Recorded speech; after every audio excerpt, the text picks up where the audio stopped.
2024년 벌써 우리 11월 첫날이 되었습니다. 이제 11월, 12월 두 달밖에 남지 않은 그런 때가 되었습니다. 부르심을 향하여 행진하라라고 우리가 힘차게 출발했던 24년. 우리는 예배자입니다. 우리는 건축자입니다. 우리는 청지기입니다. 라고 고백하며 이곳까지 달려왔습니다. 예배자로, 건축자로, 그리고 청지기로 부르신 그 하나님 앞에서 우리가 청지기로 부르신 그 부르심을 우리가 살펴보고 있습니다. 그래서 우리가 9월, 10월은 전적으로 순종하라라고 하는 하나님의 뜻에 순종하는 그러한 청지기의 모습을 보았다면, 이제 11월은 전적으로 의탁하라라고 하는 주제로 우리가 하나님의 것임을, 우리가 모든 것이 하나님의 것임을 인정하는 그러한 삶을 사는 우리 모습을 갖추려고 함께 하려고 합니다. 여러분, 의탁하는 것, 의지와 의탁은 조금 차이가 있습니다. 의탁은 의지하는 것을 넘어서 모든 것을 맡긴다는 것이 의탁하는 겁니다. 맡긴다라고 하는 것은 하나님을 전적으로 신뢰한다는 겁니다. 우리가 신뢰하는, 내가 믿을 수 있는 자에게 내 모든 것을 맡기고 의탁하는 겁니다. 의탁한다라고 하는 것은 내가 하나님을 전적으로 신뢰한다는 것이고요. 그리고 그 하나님의 뜻을 따르겠다는 것뿐만 아니라 자신을 부인하고 내 모든 것을 내려놓고 주님만을 따르겠다는 것입니다. 이게 전적으로 의탁하는 겁니다. 여러분, 우리가 11월 한 달 동안 모두가 하나님 앞에 전적으로 의탁하는 우리가 되기를 소망합니다. 이 말은 11월 한 달 동안 우리에게 주님이 끊임없이 묻는 겁니다. 너의 주인은 누구냐라는 겁니다. 우리의 주인은 누구냐? 여러분, 우리가 당연히 쉽게 우리가 답할 수 있습니다. 하나님이 우리의 주인입니다. 주님이 예수님이 우리의 주인이기에 그 예수님을 내가 주님이라고 부르는 겁니다 라고 우리는 말할 수 있습니다. 그런데 우리가 11월 한 달 동안 내 주인이 누구인가를 내 삶에서, 내 실제적인 내 고백 속에서, 실제적인 나의 삶 속에서 우리는 나의 주인이 누구인가, 과연 나는 누구를 주인으로 삼고 살아가고 있는가를 우리는 살펴봐야 할 것입니다. 그래서 오늘부터 11월은 금요일이 5주더라고요. 5주 동안 우리가 5번 정말 내 주인은 누구인가, 정말 하나님이 나의 주인이라면, 내가 하나님을 주인으로 삼고 있다면 나는 어떤 삶을 살아가야 하는가라는 것을 우리가 생각해 볼 것입니다. 오늘은 그 첫 시간, 우리가 깨어 준비하라라고 하는 이 말씀 제목으로 마지막 때를 살아가는 우리들이 준비해야 될 것이 무엇이고, 그리고 깨어 있으려면 주인을 맞이할 주인, 내가 주인이 아니라 하나님이 주인이시기에 내가 청지기로서 깨어 있으려면 우리는 어떻게 살아가야 할 것인가를 오늘 함께 나누어 보려고 합니다. 예수님께서는 그 가르침을 주실 때에 종종 비유를 사용하셔서 가르쳐 주셨습니다. 오늘 본문도 예수님께서 말하고자 하는 그 혼인잔치에 참여하고 돌아오는 주인의 이야기를 비유로 들어서 우리에게 말씀해 주고 있는 장면입니다. 35절을 보면 허리에 띠를 띠고 등불을 켜고 서 있으라 라고 이렇게 말하고 있습니다. 이것은 종들이 취할 태도를 부탁하는 것입니다. 먼저 허리에 띠를 띠라고 하는 것은, 여러분, 그 원형은 어디에서 볼 수 있느냐 하면 6월절에서 찾아볼 수 있습니다. 출애굽할 때 하나님께서 6월절을 명하십니다. 그 6월절에 그들은 어떻게 해야 되느냐, 6월절 식사를 해야 하는데 그 식사를 할 때에 허리에 띠를 띠고 식사를 해야 합니다. 이 허리에 띠를 띈다는 것은 우리로서는 잘 이해가 할 수 없을 수도 있는데 그 당시 그 히브리 민족들, 그 사람들이 입던 옷의 형태를 보면 그냥 위에서부터 아래까지 통으로 짠 옷입니다. 그러니까 이것이 허리에 띠를 띠지 않으면 옷이 마무리가 되지 않는 옷이 되는, 펄렁펄렁거리는 그러한 옷이 되는 겁니다. 그래서 이 띠를 띠는 것은 의복을 갖추고 준비하여지는, 어떤 일을 하기 위해서 어떤 일들을 시작하기 전에 내가 준비되어진 그러한 상태를 말하는 것입니다. 지금 당장 내가 어떤 일을 하더라도 그 일을 할 수 있는 준비가 되어지는 것이 바로 허리에 띠를 띠는 것을 말하는 것입니다. 그리고 등불을 켜고 서 있으라고 말합니다. 여기에서 등불을 켠다는 것은 누구를 맞이할 그러한 준비를 하고 있다는 것이고요. 또 서 있으라는 것은 바로 준비하라는 차원에서의 익숙한 그 표현입니다. 그러니까 종들에게, 그 청지기들에게 이렇게 말하는 겁니다. 준비하는 자세를 취하라고 말하고 있습니다. 그러면 그들이 준비하라라고 하는데 무엇을 준비하라고 말하는 것인가? 36절을 보면 너희는 마치 그 주인이 혼인집에서 돌아와 문을 두드리면 곧 열어주려고 기다리는 사람 같이 되라고 합니다. 그러니까 이렇게 이것을 준비하라는 겁니다.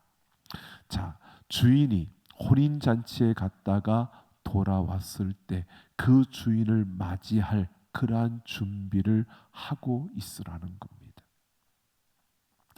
자, 보십시오. 이것은 예수 그리스도의 재림, 예수님이 다시 오신다고 약속하신 그 날, 그 종말에 대해서 우리에게 암시해 주고 있는 겁니다.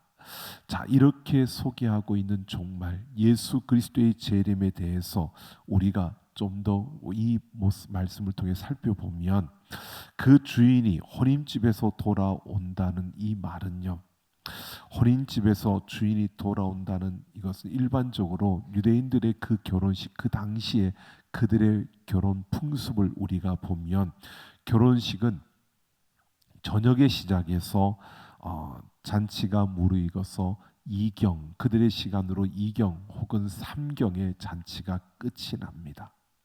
여기서 2경, 3경은 새벽 2시, 새벽 3시 이 정도가 되는 겁니다. 그러니까 동이 터오기 전에 가장 어둠이 짙은 그러한 때가 2경과 3경 그때입니다. 그러니까 결혼식에 초청을 받으면 저녁쯤에 그 결혼식에 참여를 합니다. 그리고 어둠이 짙어지는 2경과 3경쯤 되면 결혼식이 끝나게 되고요. 그리고 그것이 끝나면 그들은 이제 그 잔치를 파하고 각자의 집으로 돌아가게 되는 것입니다. 자, 여기서 주인이 그런 잔치를 참여하고 돌아왔다는 겁니다. 자, 근데 여기에서 원문을 보면, 헬라어 원문의 이 돌아와라고 하는 이것을 보면 돌아왔다는 뜻이 아니라 출발했다는 뜻입니다.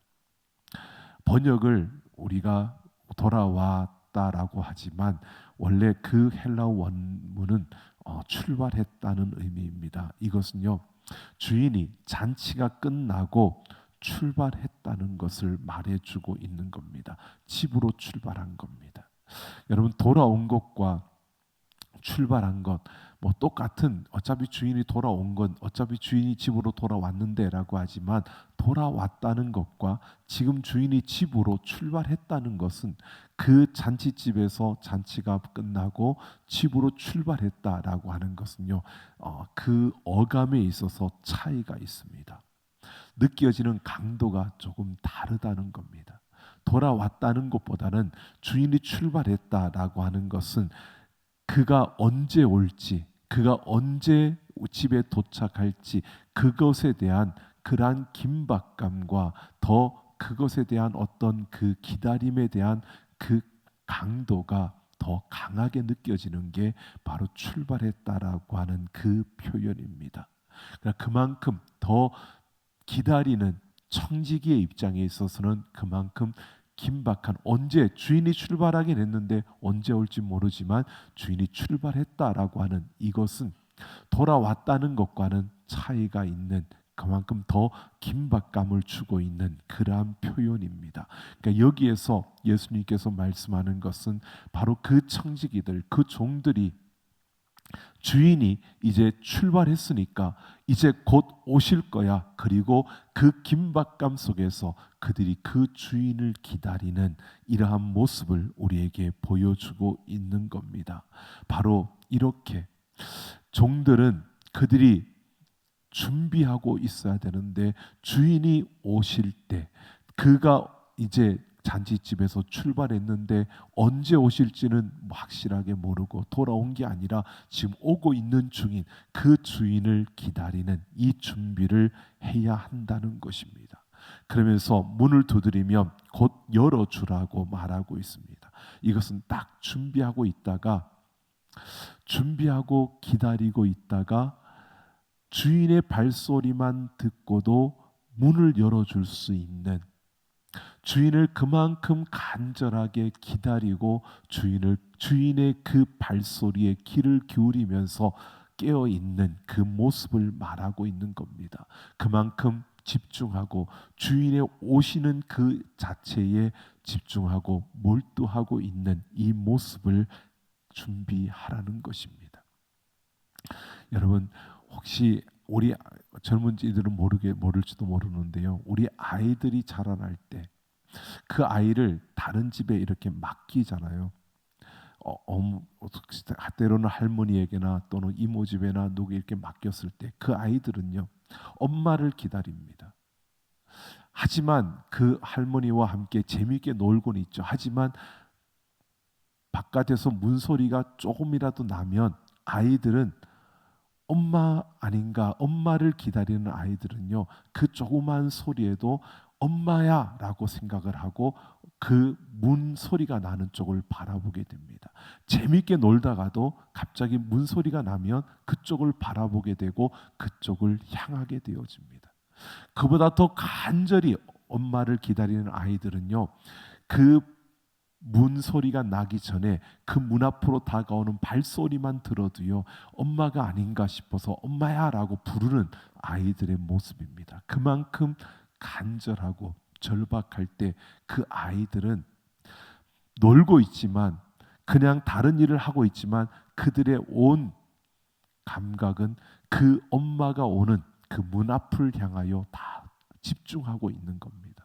그래서 조그만 소리에도 엄마가 왔나, 엄마가 오지 않았나 이렇게 확인하는 게 그 아이들의 모습입니다. 지금 여기에서 말하는 것이 바로 이런 모습입니다.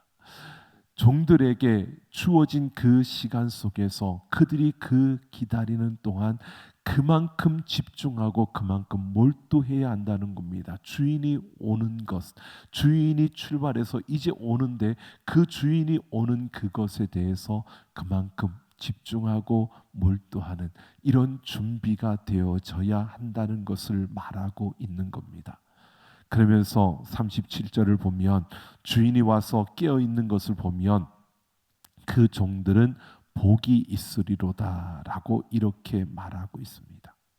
자, 이렇게 준비되어져 있는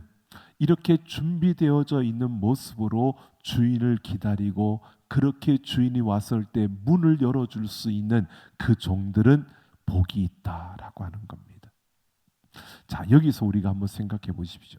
줄여서 이렇게 준비되어져 있는, 깨어 있는 자가 복이 있다라고 말하죠. 여러분, 깨어 있는 자가 복이 있습니까? 복 있는 자가 깨어 있습니까?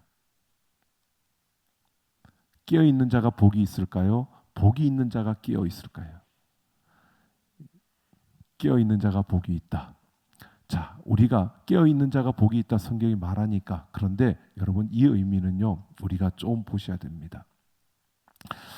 깨어 있는 게 복이 있는지, 복이 있는 자가 깨어 있는지, 여러분 복이 있는 자가 깨어 있다라고 하는 것이 맞습니다. 왜냐하면요, 복이라고 하는 것, 우리가 일반적으로 복이라고 하는 것은요, 이런 거죠. 내가 원하는 것들을 갖게 되고 내가 바라는 것들이 성취되고 그러면 나는 복 받았다 그러죠. 내가 원하는 것을 가질 때 우리는 복 받았다라고 하잖아요. 근데 성경에서 말하는 복, 이 복이라고 하는 것이 바라크라고 하는 건데요. 이 바라크라고 하는 이 복이라고 하는 것은 그 어떤 의미에서 나왔냐면 무릎을 꿇다라고 하는 의미에서 시작되었습니다. 그러니까 이 무릎을 꿇는데 히브리 민족들, 이스라엘 백성들에게 있어서 무릎을 꿇는 경우는 두 가지입니다. 그 하나는 왕 앞에서 무릎을 꿇습니다. 그러니까 나의 왕 앞에서만 무릎을 꿇는 거고요. 또 하나는 기도할 때 무릎을 꿇습니다. 왕과 기도할 때 무릎을 꿇는다는 것은요, 결국 무릎을 꿇는다는 것은 뭐냐 하면 왕에게 당신이 나의 왕입니다, 나의 주인입니다 라고 인정하는 거고요. 기도한다는 것은 바로 나의 모든 것이 당신의 것입니다, 나는 당신의 도움 없이는 살 수 없는 존재입니다 라고 인정하는 게 기도하는 겁니다. 그렇게 보면 결국 복이라고 하는 것은 뭐냐 하면 바로 하나님을 주인으로 삼는 것이 복이라는 겁니다. 그래서 시편 기자가 하나님께 가까이 하는 것이 복이다라고 이렇게 말하고 있는 겁니다. 자, 여러분, 하나님을 주인으로 삼은 자가 복 있는 자입니다. 여러분, 지금 하나님을 주인으로 삼은 자가, 복 있는 자가 깨어 있을 수 있는 거고요. 여러분 생각해 보십시오. 이 청지기들이 이렇게 준비하고 깨어 있을 수 있는 것은요, 내가 주인이라고 생각하면 깨어 있을까요, 없을까요? 아니요. 내가 주인이 아니고 지금 주인이 오시기 때문에 그 주인을 맞이할 나는 종, 나는 청지기라는 것을 인식하고 인정할 때 깨어 준비할 수 있는 겁니다. 내가 주인이라는 것을 내가 주인이라고 생각하면 깨어 있을 이유가 없는 거죠. 근데 내가 주인이 아니라 내가 종이고 내가 청직이라는 것을 인식하고 인정할 때 내가 깨어 있을 수 있는 겁니다. 지금 여러분, 복이 있는 자가 깨어 있을 수 있는 겁니다. 깨어 있는 자가 복된 게 아니고요, 복이 있는 자가 깨어 있을 수 있는 겁니다. 여러분, 하나님을 나의 왕으로, 하나님을 내 주인으로 삼은 자들은 깨어 있을 수 있다는 겁니다. 지금 주님은 이렇게 묻고 있는 겁니다. 그들이 청지기인데, 그들이 종인데, 그들이 스스로 내가 종이라는 것을 인식하고 인정하고 있다면, 그래서 주인을 맞이할 준비가 되어 있다면 그들은 깨어 있을 것이라는 겁니다. 그런데 내가 종이라는 것을 인식하고 인정하지 못한다면 그들은 깨어 있을 수 없다는 겁니다. 여러분, 우리의 모습을 보십시오. 여러분, 하나님이 나의 주인이라고 여러분이 믿고 인식하고 인정한다면 여러분, 우리는 깨어 있어야 되는 것이 당연한 겁니다. 여러분, 우리의 삶의 자리에서 내가 깨어서 그 주인이 출발했는데 그 주인이 언제 오시든 그 주인을 맞이할 수 있는 준비가 되어져 있어야 되는 겁니다. 우리가 어떤 일을 하다가도 여러분, 어떤 사인이 주어질 때 혹시 주님 오신 것 아닐까? 주님은 어떻게 원하시는 걸까? 주님은 어떤 걸 바라시는 걸까? 여기에 우리가 집중하고 몰두하고 있어야 된다는 겁니다. 근데 이러한 모습이 없다면 이렇게 깨어있지 못하는 그 모습이라면 여러분, 우리는 어떻게 해요? 하나님을 나의 주인이라고 말은 하는데 실제로 우리는 하나님을 주인으로 삼고 살아가는 모습이 아니라는 겁니다. 복 있는 자는 깨어 있는 자입니다. 하나님을 나의 주인으로 삼은 자라면 우리는 깨어 있어야 할 줄로 믿습니다.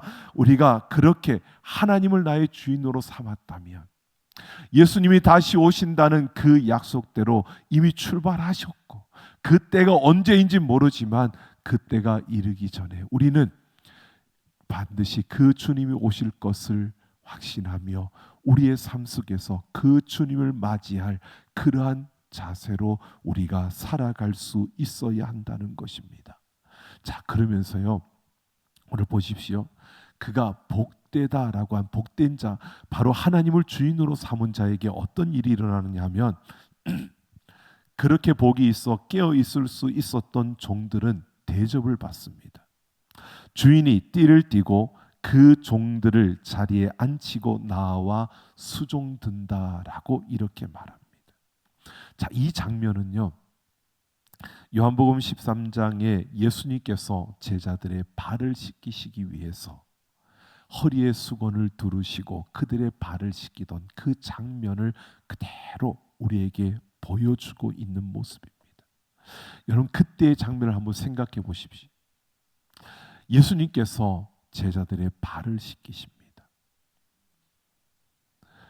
여러분, 주인이 돌아와서 그렇게 자기를 주인으로 여기고 인정하고 준비하고 깨어있던 그 종들에게 여러분 앉혀놓고 그들의 발을 씻기는 겁니다. 수종을 드는 겁니다. 여러분, 이렇게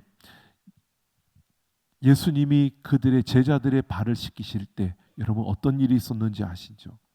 돌발적인 상황이 일어났습니다. 베드로가 내 발은 씻기지 말아라고, 나는 내 발을 그렇게 씻길 수 없다라고 만류할 때 예수님이 내가 내 발을 씻기지 않으면 너는 나와 상관이 없다라고 그렇게 말합니다. 그러자 베드로가 그러면 발뿐만 아니라 나를 목욕시켜달라고 했을 때 예수님께서 이미 목욕한 자는 발밖에 씻을 필요가 없다라고 말씀하십니다.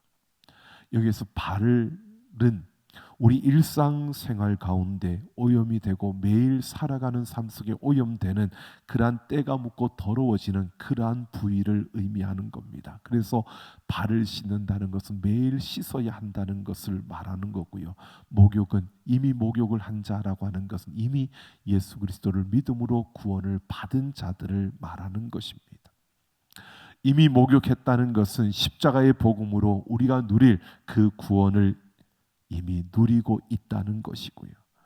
반면에 구원을 얻었지만 그러나 이 세상에 머무는 동안에 우리가 완전하지 않기 때문에 실족할 수 있고 넘어질 수 있고 실패할 수 있는 이것이 바로 발을 씻기는 것을 말하고 있는 겁니다.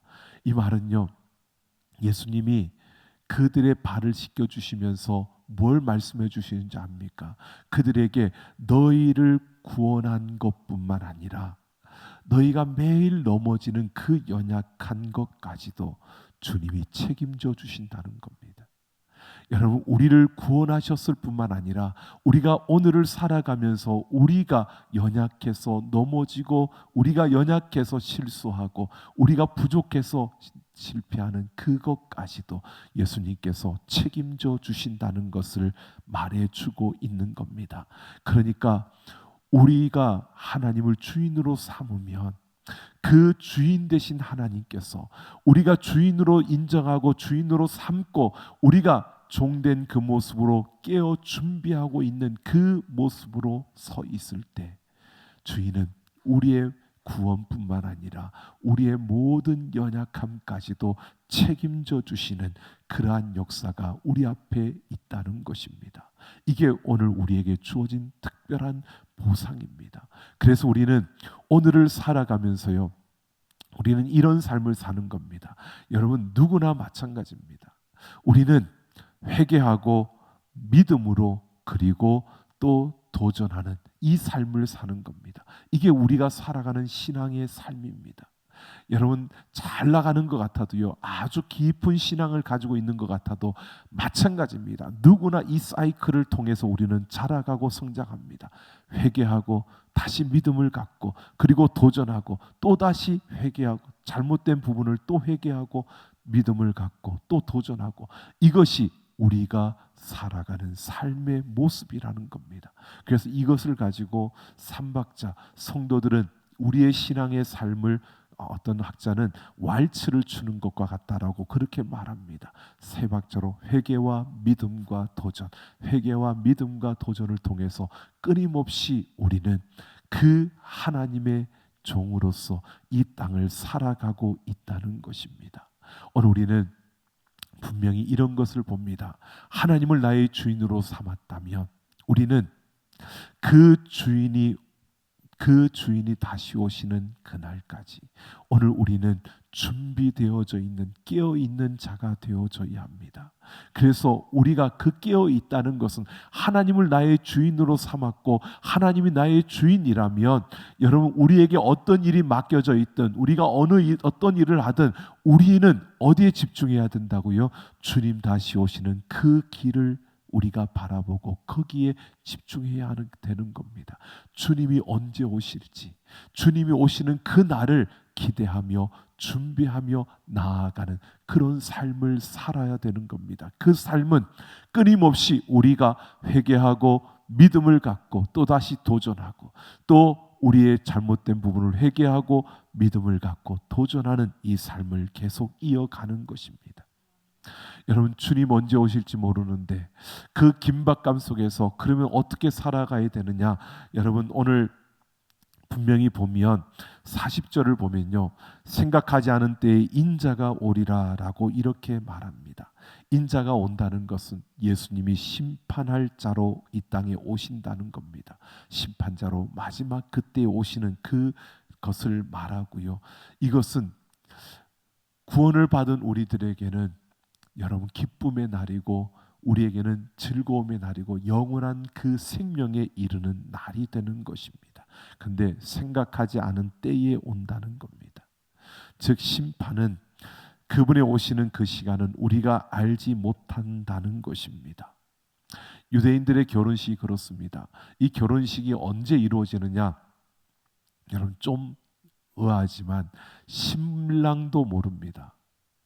신랑도 언제 결혼식이 이루어지는지 모릅니다. 신부도 모릅니다. 정혼을 하고 난 다음에 기다리는 시간이 1년 정도의 시간을 기다리는데 그 안에, 아니면 1년이 더 지나갈 수도 있습니다. 근데 언제 하느냐? 바로 아버지가 그 신랑에게 가서 신부를 데려와라 라고 하는 그 말이 떨어질 때 이루어지는 겁니다. 그러니까 이것은 신랑도 모르고 신부도 모르고 아무도 모르고요, 딱 한 분, 신랑의 아버지만 안다는 겁니다. 여러분, 그러니까 그 시간은 아버지만 아니까 정말 모른다라고 생각할 수 있는데 정말 모를까요? 아닙니다. 54절을 보면요, 너희가 구름이 서쪽에서 이는 것을 보면 곧 말하기를 소나기가 오리라 하나니 과연 그러하고, 55절에 보면 남풍이 부는 것을 보면 말하기를 심히 더우리라 하나니 과연 그러하니라. 정확한 그 시간은 모르지만 그 즈음은 알 수 있다는 겁니다. 우리가 정확한 시간은 알지 못하지만 그 즈음은 알 수 있다는 것은요, 지금 일어나고 있는 일들과 주변에 일어나고 있는 상황들, 이러한 모든 상황들을, 정황들을 보면 그 즈음이 되었다는 것을 우리가 알 수 있다는 겁니다.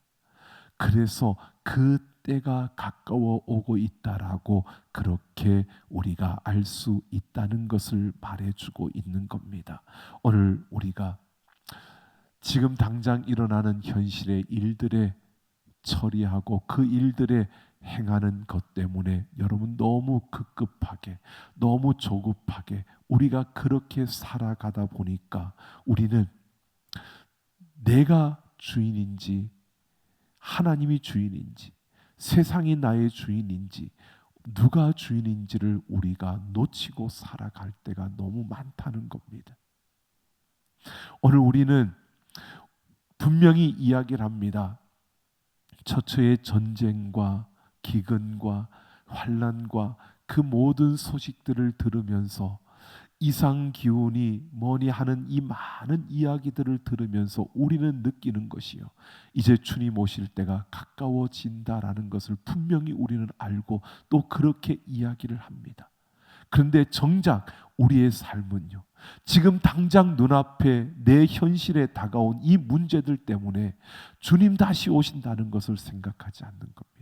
여러분, 그냥 주님 다시 오신다는 것을 생각하지 않는다는 게 아니라 그 자체는 뭘 말하느냐면 내가 지금 주인이 되어 살아가고 있고 세상이 내 주인이 되어져 있고 그 일들이 내 주인이 되어져 있다는 겁니다. 하나님이 나의 주인인데 정작 우리가 하나님의 것을 가지고 하나님의 것이 아닌 것처럼 우리는 사용하며 이 세상을 살아가고 있다는 것을 말해주고 있는 겁니다. 여러분, 하나님이 나의 주인이라면 우리는 준비되어져 있어야 합니다. 내가 지금 어떤 일을 하더라도 어떠한 현상이 주어졌을 때 주님 오시는 것이 아닐까, 그 주님을 맞을 준비가 되어진 상태로 언제든지 주님하고 부르며 달려갈 수 있는 그러한 모습으로 오늘을 살아갈 수 있는 그 모습이 되어질 때, 여러분, 이것이 하나님을 주인으로 삼고 살아가는 자의 모습이라고 오늘 우리에게 말해주고 있는 겁니다. 이미 출발했습니다. 언제 오실지는 모릅니다. 주인은 이미 출발했습니다. 그 오시는, 지금 출발하여 오는 그 주인을 기다리는 종의 그 모습, 주인의 칭찬을 받고 주인의 그러한 베품을 받을 그러한 종은 주인의 발소리만 듣고도요 문을 열어주고 맞이할 수 있는 바로 그런 종이라는 것을, 정말 하나님을 주인으로 여기고 살아간다면 우리는 그렇게 살아가야 한다는 것을 우리에게 말해주고 있는 겁니다. 여러분, 오늘 우리가 그렇게 살아낼 수 있는 자들이 되기를 원합니다. 복잡하고 분주함 가운데서 많은 일들이 우리에게 있습니다. 그럴수록 더 주님께 집중하고, 그럴수록 주님께 더 몰두하는, 그래서 하나님이 나의 주인이심을, 내가 주님께 더 몰두하고 집중하는 우리의 삶을 통해서 우리가 인정하고 그 하나님 앞에 하나님이 나의 주인이라고 고백하며 살아갈 수 있는 우리 모두가 되기를 예수님의 이름으로 축원합니다.